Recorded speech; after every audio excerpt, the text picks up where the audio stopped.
Section 56 is such a rich section.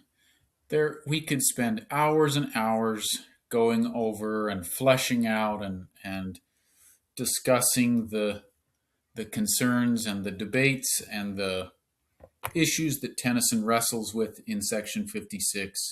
And he does it again with just such beautiful language and such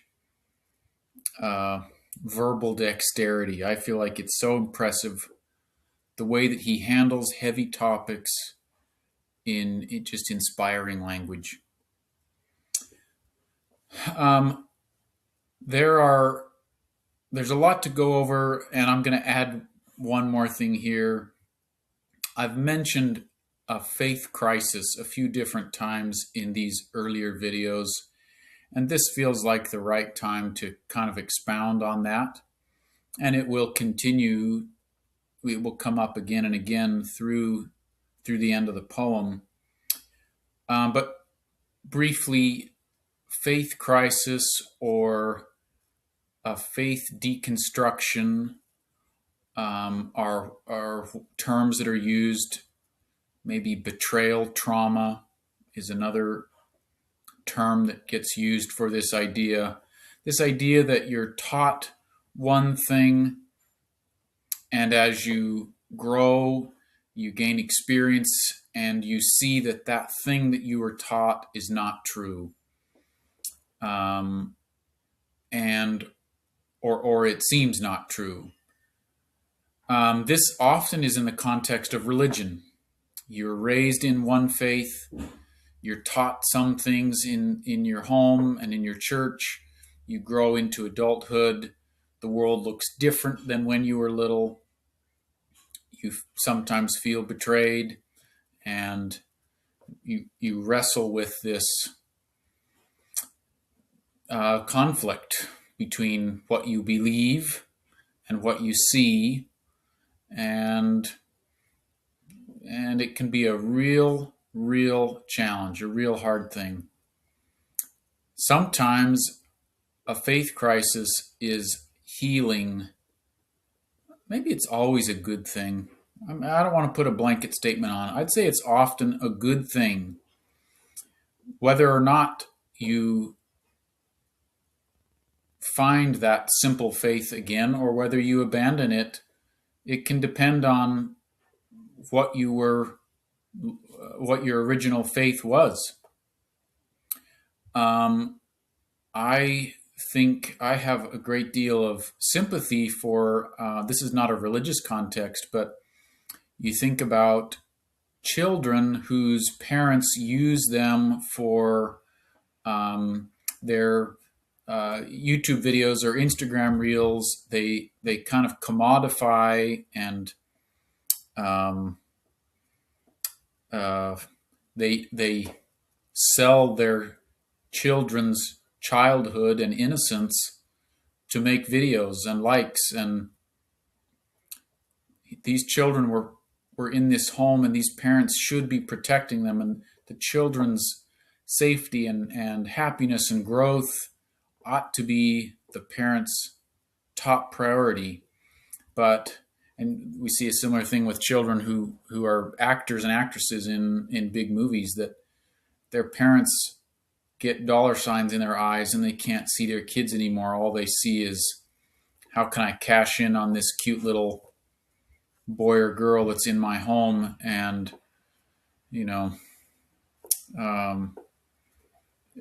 those kids, when they grow up, they're going to go through a faith crisis when they realize, oh, my parents were supposed to watch out for me, and instead they were filming every reaction. They were setting up these scenarios to get the perfect reaction from me so that they would get more views and watches on their stream or on their channel.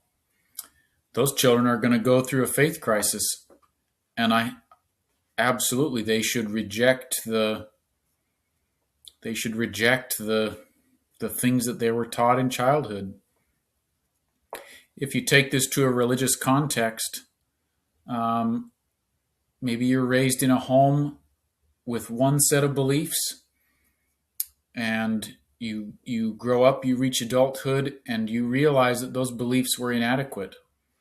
And so, as an adult, then um, you find a better a better way of describing the universe and a better way of understanding the people around you. And so maybe you leave the faith of your childhood. In some cases, that's the right choice. In other cases, the right thing to do is um, to choose faith. To if you are leaving a faith and embracing a belief in nothing, nihilism, just emptiness, then I would encourage you to reevaluate and choose faith. We'll talk more about that as we go through the poem, but Tennyson is experiencing a faith crisis here, and he's experiencing it along with the culture and society he was in. He was raised with the story of Genesis, the creation of the world, as described in the Bible. And then some of these scientists, archaeologists, and geologists are coming out with stories that are very different than what Tennyson was raised with.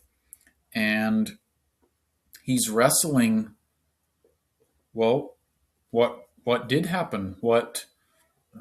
Who is God? And how was the earth made? Is it all just molecules bouncing around and we just happen to show up? Or is there such a thing as truth, beauty, love, virtue, courage? He's wrestling with those. And I think he's giving voice here to the concerns of his people. I think a lot of people looked to him for an example of how to make it through that process. I appreciate that he does consider he considers all of the evidence, if you will.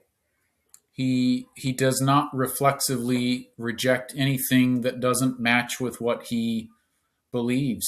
He's open to learning. He's open to the possibility that he has been wrong, and I respect that. I also love how, in the end, he chooses faith. We've seen that a little bit in the past, and we will see it again. Just an example. I'll see if I can find it real quick.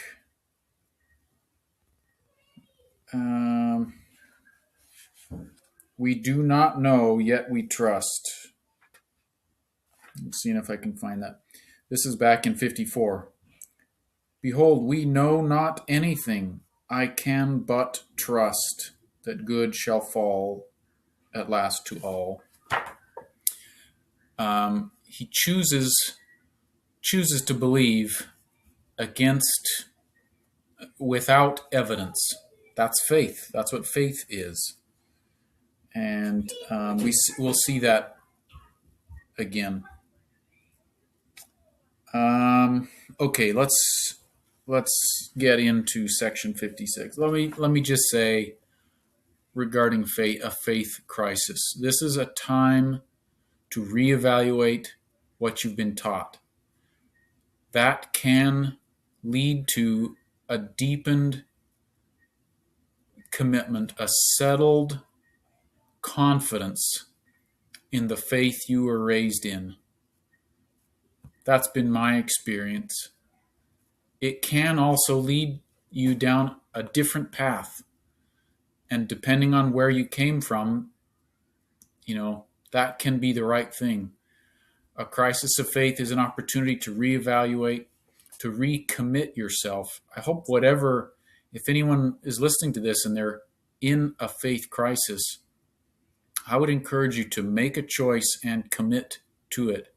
And in time, as you live out that commitment, you'll get your bearings again, and it'll become clear to you where you need to end up and the direction you need to go.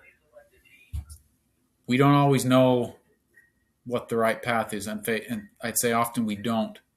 But commitment and continued effort, it always pays off. And my children are playing a laser tag game in the background. If you hear the sounds of of warfare in the background, that's what that is. Section 56. Okay, first let's go through some definitions. Fane, F-A-N-E, is a temple. Raven is with ferocity, with like to plunder, with viciousness. He talks about dragons of the prime. He's referring to dinosaurs from the ancient past.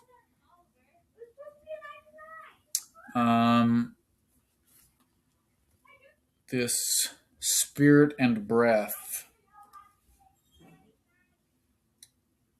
This is line 7. The spirit does but mean the breath.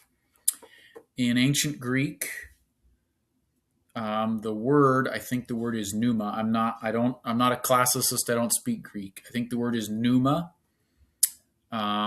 Means both breath and spirit, depending on different contexts. As we progress down through time and our language, our realities require a more precise and specific language. We have different words like breath and spirit.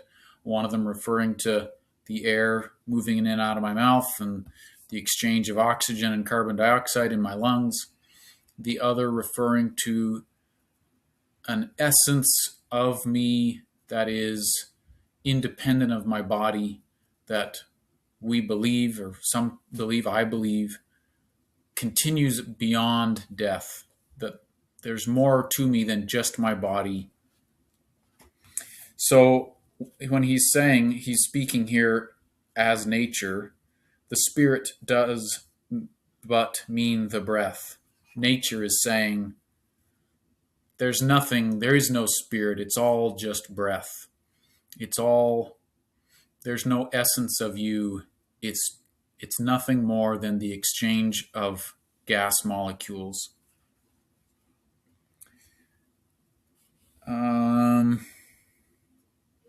Okay, so what he's saying here, so careful of the type. So in the last section, Tennyson addressed this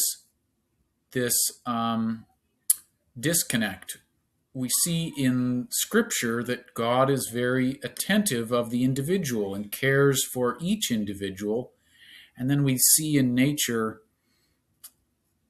individuals don't matter.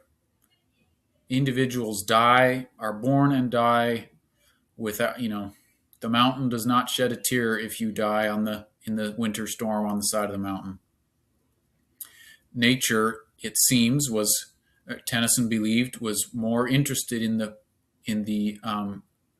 continuation of species than individuals. But then Tennyson read a scientific treatise that showed hundreds of species that no longer exist. So now Tennyson is saying, wait a minute, nature doesn't even care for a species. Nature doesn't care for an individual or a species.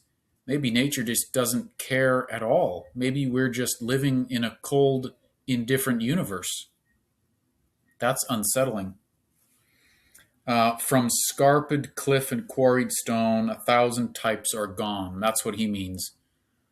Many species that once existed no longer exist. Line 9, man, her last work. So Tennyson is assuming or has been taught that man is kind of the pinnacle of nature's work, who seemed so fair. I love these descriptions of what it means to be a human. Man seemed so fair, splendid purpose in his eyes, who rolled the psalm in wintry skies. You think about the beautiful works of literature like this one here, um, Homer, Virgil, Dante, all just these, King David, the Bible. Um, Rolled the psalm to winter skies, built temples of fruitless prayer. That's an interesting choice of words, and it shows where Tennyson is right now. A big difference from the prologue, which hasn't been written yet, where Tennyson says, "Strong Son of God." Man trusted God was love indeed. This beautiful line, nature red in tooth and claw, with Raven shrieked against his creed, man's beliefs. And then finally the last, is it the last? Nope, second to last. Dragons of the prime that tear each other in their slime were mellow music matched with him. Tennyson says, if courage and bravery and manhood are all meaningless, then this is all a nightmare. And even the ferocity of the dinosaurs are nothing compared to the terror that would be if there is no life after death, if we just are gone at death. Okay, I've gone on long enough. There's just so much here. I'm going to read the section and we'll be done. 56. So careful of the type, but no, from scarped cliff and quarried stone, she cries, 1,000 types are gone. I care for nothing, all shall go. Thou makest thine appeal to me.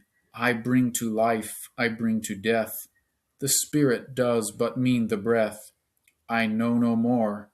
And he, shall he, man, her last work, who seemed so fair, such splendid purpose in his eyes, who rolled the psalm to wintry skies, who built him fanes of fruitless prayer, who trusted God was love indeed, and love creation's final law, though nature, red in tooth and claw, with Raven shrieked against his creed, who loved, who suffered countless ills, who battled for the true, the just, be blown about the desert dust, or sealed within the iron hills? No more?